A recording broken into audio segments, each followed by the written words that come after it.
আজ থেকে প্রায় ৫৩ বছর আগের এই ঘটনা। ভয়াবহ দুর্ঘটনায় যারা বেঁচে গিয়েছিলেন প্রথমে তাদের উদ্ধার করা যায়নি, বরং তাদের -৩০ ডিগ্রি তাপমাত্রায় ৭২ দিন পর্যন্ত কাটাতে হয়েছিল। প্রচণ্ড উচ্চতায় খাবার যখন শেষ, তখন তারা স্বজন ও বন্ধুদের মাংস খেয়ে জীবিত ছিল। অথচ গোটা বিশ্বই তখন ভেবেছিল তারা আন্দিজ পর্বতে বিমান ভেঙে পড়ার কারণে কেউই আর বেঁচে নেই। That been on that plane crash. An old transport plane crashed in the Andes Mountains. 45 persons were aboard, given up for dead. Their desperation for survival turned them into cannibals. ১৯৭২ সালে ১৩ October ৪০ জন যাত্রী এবং ৫ জন বিমানকর্মী নিয়ে তারা মোট ৪৫ জন উরুগুয়ের মন্টিভিডিও থেকে রওনা হয়েছিল চার্টার্ড উড়ান উরুগুয়ে এয়ারফোর্স ফ্লাইট ৫৭১। আর এটা কোনো সাধারণ বিমান ছিল না, এটা ছিল উরুগুয়ের মিলিটারি বিমান। এই সময় উরুগুয়ের মিলিটারিরা আর্থিক সংকটে ছিল, তাই তারা ফ্রি সময় টাকার বিনিময়ে এক জায়গা থেকে অন্য জায়গায় যাত্রী পৌঁছে দিতেন। বিমানটির ভাড়া ওই সময় আনুমানিক $১,৬০০ ছিল। যদিও ৪০টি আসন পূর্ণ হতো তাহলে। বিমানটির নাম্বার ছিল উরুগুয়ে এয়ারফোর্স ফেয়ারচাইল্ড FH-227D।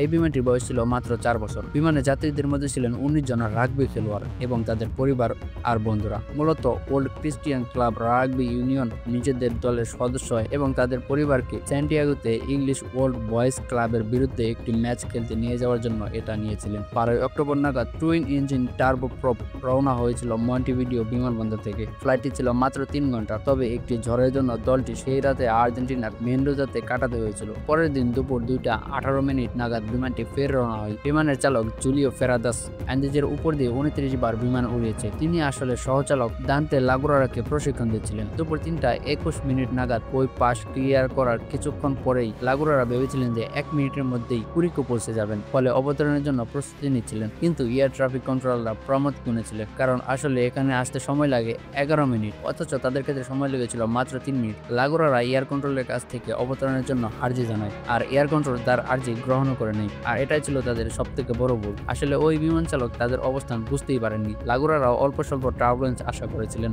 যখন বিমান কোনো পর্বত বা উঁচু স্থানের উপর দিয়ে যায়, তখন বাতাসের প্রবাহের মধ্যে বাধা সৃষ্টি হয় এবং টার্বুলেন্স তৈরি হতে পারে। কিন্তু মেঘ সরে যাওয়ার সাথে সাথে কয়েকজন যাত্রী লক্ষ্য করেন যে বিপজ্জনকভাবে একটি আন্দিজ পর্বতের খুব কাছে চলে এসেছে। এই বিষয়টি লাগুরারা যতক্ষণে বুঝতে পারেন ততক্ষণে অনেক দেরি হয়ে গিয়েছিল। শেষ রক্ষা করতে প্রচন্ড উচ্চতায় পৌঁছানোর জন্য তিনি তার সর্বোচ্চ শক্তি প্রয়োগ করেন, কিন্তু দুপুর 3:30 নাগাদ বিমানটি একটি পাহাড়ের সাথে ধাক্কা লাগে, যার ফলে এর ডান পাশ ও বাম পাশের পাখা এবং পিছনে লেজের অংশটি ভেঙে যায়। এভিয়েশন সেফটি নেটওয়ার্কের মধ্যে বিমানটির দেহের বাকি অংশ পাহাড় বেয়ে প্রায় 725 মিটার দূরে গিয়ে পড়ে। এরপরে বিমানটি একটি হিমবাহের সাথে ধাক্কা খায়। চিলি সীমান্তের কাছে প্রায় 3570 মিটার উচ্চতায় আর্জেন্টিনার এক দুর্গম উপত্যকায় পড়েছিল বিমানের ধ্বংসাবশেষ। বিমানটি ভেঙে পড়ার সঙ্গে সঙ্গে 45 আরোহীর মধ্যে 12 জনের মৃত্যু হয়ে যায়। চিলির রাডার থেকে যখন বিমানটি হঠাৎ করে গায়েব হয়ে যায়, তখন তারা ভেবে নেয় যে উরুগুয়ের বিমানটি ক্র্যাশ করেছে। আর খবর পেয়ে চিলির air search and rescue service SARS 4টি এয়ারক্রাফট উদ্ধার কাজে নামে।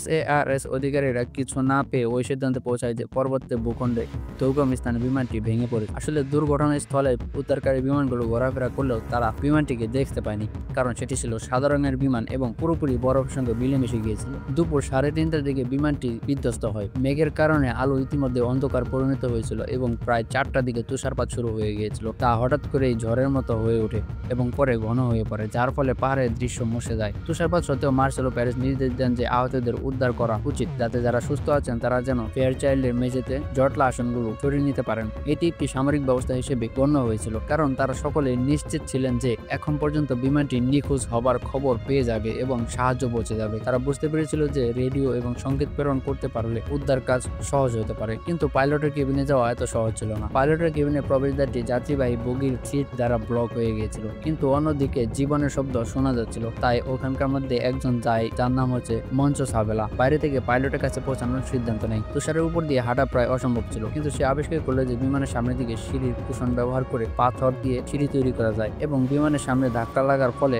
বিমানের নাক ভেঙে গিয়েছিল। কিন্তু উপরে উঠে সামনের বগির দরজা দিয়ে ককপিটের দিকে তাকানো কঠিন ছিল না। সেখানে সে দেখতে পেল যে ফেরাদাস মৃত এবং লাগুরারা তার সিটের সঙ্গে আটকে আছে এবং বিমানের যন্ত্রপাতি তার বুকের মধ্যে আটকে গেছে। লাগুরারা জীবিত এবং এবং সে বলে তাকে সাহায্য করার জন্য এবং সাবেলা তাকে সাহায্য করেন এবং লাগুরারা তাকে পানির অনুরোধ জানায়। আর সাবেলা বাইরে গিয়ে একটি কাপড়ের মধ্যে করে কিছু বরফ এনে তার মুখের মধ্যে ধরে, কিন্তু এতে করে কোনো লাভ হয় না। এরপর লাগুরারা বলে, আমার পাশে একটি ব্যাগের মধ্যে পিস্তল আছে, তুমি পিস্তলটা ওঠাও আর আমাকে গুলি করে দাও, আমার এই ব্যথা আর সহ্য হচ্ছে না। কিন্তু সাবেলা এটি করে না, সে রেডিওটি চালু করার চেষ্টা করে, কিন্তু সেটা অকেজো ছিল। যখন তিনি অন্যদের কাছে ফিরে এলেন তখন অন্যদের মনোবল ধরে রাখার জন্য তিনি বললেন যে তিনি সান্টিয়াগোতে কথা বলেছেন। দুর্ঘটনার পরে প্রথম রাতে আরো 5 জনের মৃত্যু হয়, যার তালিকায় ছিল সহচালক লাগুরারাও। যারা বেঁচে গিয়েছিল তারা নিজেদের গরম রাখার জন্য বিমানের সিটগুলি পরিষ্কার করে এবং সেখানে তারা আশ্রয় নিতে শুরু করে। প্রায় 28 জন নিজেদের গরম রাখার জন্য ছোট্ট জায়গার মধ্যে অনেক কষ্ট করে থাকতেন। আর্জেন্টিনা, চিলি এবং উরুগুয়ের নিখোঁজ হওয়া বিমানটির সন্ধান চালিয়ে যাচ্ছিল। ঘটনাস্থলটি কভার করে কয়েকটি বিমান, কিন্তু কেউ বিমানটিকে দেখতে পায় না। বেঁচে যাওয়া ব্যক্তিরা বিমানের ছাদের মধ্যে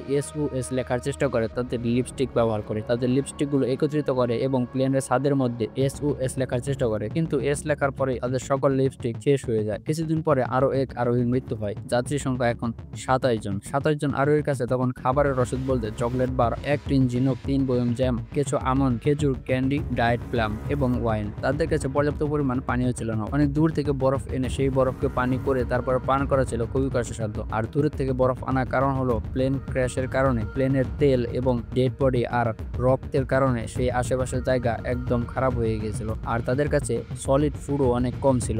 যা খাবার ছিল সবাই অল্প অল্প করে ভাগাভাগি করে খেত। যেহেতু খাবার অনেক কম ছিল তাই অনেকে খাবার খাওয়ার পরেও তাদের অনেক ক্ষুধা লাগতো এবং অনেকেই চেষ্টা করে প্লেনের সিটে লেদার খাবার জন্য, কিন্তু এতে করে তারা আরো অসুস্থ হয়ে পড়ে। এরপর সবাই মিলে সিদ্ধান্ত নেয় যাই হয়ে যাক কেউই লেদার খাবে না। আর রেডিও যে খারাপ সেটাও এখন পর্যন্ত সবাই জেনে গিয়েছিল। আর তাদের মধ্যে একজন টেকনিক্যাল কাজ জানা লোক ছিল, তিনি চেষ্টা করেন কোনোভাবে রেডিওটা ঠিক করার জন্য। আর সে কিছুদিন পর রেডিওটা ঠিক করতে সক্ষম হয়। কোনো রকম ভাবে রেডিওর মধ্যে ব্যাটারি কানেকশন দিয়ে তিনি রেডিওটা চালু করেন, কিন্তু এখানেও একটা সমস্যা ছিল। রেডিওটির ছিল ওয়ান ওয়ে, অর্থাৎ চিলির কিছু কিছু রেডিও সিগন্যাল সে ধরতে পেরেছিল কিন্তু সিগন্যাল পাঠানো যাচ্ছিল না। আর মার্সেলো একটানা একদিন রেডিও শুনতে থাকে, আর তখনই তিনি শুনতে পারেন যে উরুগুয়ের যে রাগবি টিমের বিমানটি ছিল সেই বিমানটির সার্চ অপারেশন বন্ধ করে দেওয়া হয়েছে। আর তিনি সবার কাছে এসে বলেন একটা গুড নিউজ আছে। আর তার কথা শুনে সব মানুষ তার কাছে আসে। মার্সেলো বলেন সার্চ অপারেশন বন্ধ করে দেওয়া হয়েছে। আর এটা শোনার পর অনেকেই তার উপর রাগ করেন, এটা গুড নিউজ কিভাবে হয়। তখন সে বলেন যে এটা গুড নিউজ এই কারণে যে এখান থেকে যদি বের হতে হয় আমাদের নিজেদেরই রাস্তা খুঁজে বের করতে হবে,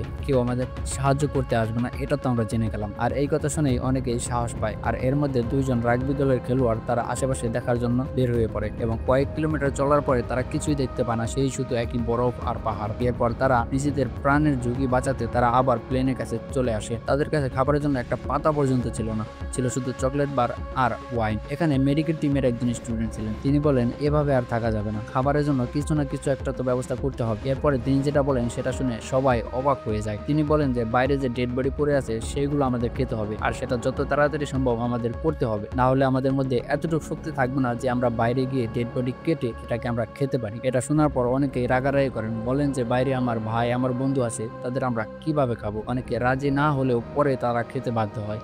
এরপর তারিখ আসে 29 অক্টোবর 1972। আবারও কঠিন পরিস্থিতির সৃষ্টি হয় যখন একটি তুষারধসে বিমানটি মূল অংশ চাপা পড়ে এবং বেশ কিছু অংশে তুষারে ভরে যায়, যার ফলে আরো 8 জনের মৃত্যু হয় আর সব খাবার নষ্ট হয়ে যায়। এই ঘটনার পর জীবিত ছিল মাত্র 19 জন। তাদের হাঁটার শক্তিও কমতে শুরু করে। যাদের ওজন ছিল 80 কেজি তাদের ওজন কমে 30 থেকে 40 কেজিতে চলে আসে। আর তাদের মধ্যে একজন যাত্রী উঠে আর একটি গ্লাসের টুকরো নিয়ে ডেড বডির কাছে যায় এবং সেখান থেকে মাংস কেটে প্লেনের উপর শুকাতে দেয় এবং পরে খেয়ে ফেলে। তাকে দেখে আরো 2 জন যায়, মাংস কাটে এবং প্লেনের উপর শুকাতে দেয় এবং পরে তারাও খেয়ে ফেলে। আস্তে আস্তে সবাই খেতে শুরু করে। এরপর সবাই একে অপরকে পারমিশন দিয়ে দেয় যে যেই আগে মারা যাক তার মাংস সবাই খেতে পারবে। এভাবে আরো কিছুদিন পার হবার পর আরো 3 জনের মৃত্যু হয় আর বাকি থাকে 16 জন। তারা যেখানে ছিল তার এক পাশে তো শুধু মাঠের মতো বরফ দেখা যাচ্ছিল, কিন্তু অন্য পাশে ছিল পাহাড়। সবাই মিলে চিন্তা করে যে পাহাড়ের উপর উঠতে পারলে হয়তো ওই পারে কিছু একটা আছে তাদের যেটা জীবন বাঁচাতে সহযোগিতা করবে, এবং তাদের মধ্যে থেকে 3 জনকে সিলেক্ট করা হয় যারা পাহাড়ের উপর উঠবে এবং তাদেরকে ট্রেনিং দেওয়ানো হয়। তারা সবাই মিলে সিদ্ধান্ত নেয় যে ডিসেম্বরের মধ্যবর্তী সময়ে পাহাড়ে যাওয়ার জন্য, কারণ ওই সময় অনেকটাই বরফ কম থাকে এবং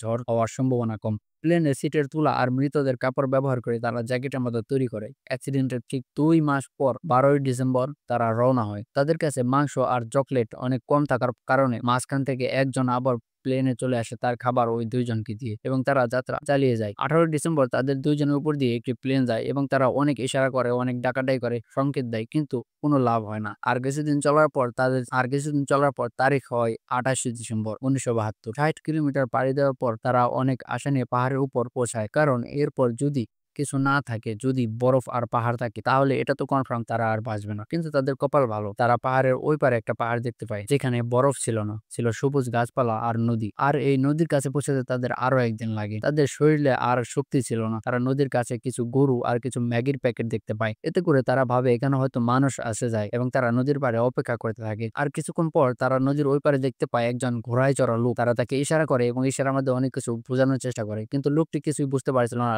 লোকটিও অনেক ইশারা করছিল, কিন্তু তারা আর কিছু বুঝতে পারছিল না। যেহেতু মাঝখানে নদী ছিল, নদীর কলকল পানির শব্দ, তাই তারা কিছু বুঝতে পারছিল না। কিন্তু তারা একটা কথা বুঝতে পারে যে ওই লোকটা বলে টুমোরো। তখন তারা মনে করে যে কালকে হয়তো লোকটা আবার আসবে। একজন যদি ঘুম আসতো আরেকজন জেগে থাকতো, আরেকজন ঘুম আসলে আরেকজন জেগে থাকতো। এইভাবে তারা পরের দিন পর্যন্ত অপেক্ষা করতে থাকে। আর সেই ঘোড়ায় চড়া লোকটি পরের দিন ফের আসে এবং এইবার সে সাথে করে একটি কাগজ আর কলম নিয়ে আসে। আর সেইখানে তিনি লেখেন হোয়াট ডু ইউ ওয়ান্ট। আর কাগজটি পাথরে বেঁধে তাদের কাছে ঢিল মারে। আর এই লোকটির নাম ছিল সার্জিও কাতালান। তখন তারা বলেন, আমরা একটি প্লেনে এসেছিলাম, প্লেনটি ভেঙে গিয়েছে, আমরা হেঁটে চলে এসেছি, আমরা মোট 16 জন বেঁচে আছি, আমরা আহত, আমরা জানি না আমরা কোথায় আছি। এরপর কাগজটিকে আরেকটা পাথরের সাথে বেঁধে সার্জিওর কাছে ছুড়ে দেন। সার্জিও কাগজটি পড়ার পর অবাক হয়ে যান। তিনি দ্রুত সাহায্যের জন্য রওনা হয়ে যান। তিনি ঘোড়ায় চড়ে 10 কিলোমিটার যাত্রা করার পর পুয়ানো নামের একটি গ্রামে পৌঁছান। সেখানে তিনি পুলিশের কাছে ঘটনাটি জানান। পুলিশের কাছে ঘটনাটি অবিশ্বাস্য মনে হয়েছিল, কারণ সবাই জানতো যে প্লেনের দুর্ঘটনার পর কোনো ব্যক্তি আর জীবিত নেই। কিন্তু সার্জিওর কথায় বিশ্বাস করে তারা দ্রুত উদ্ধারকারী দল পাঠানোর সিদ্ধান্ত নেয়। পরবর্তীতে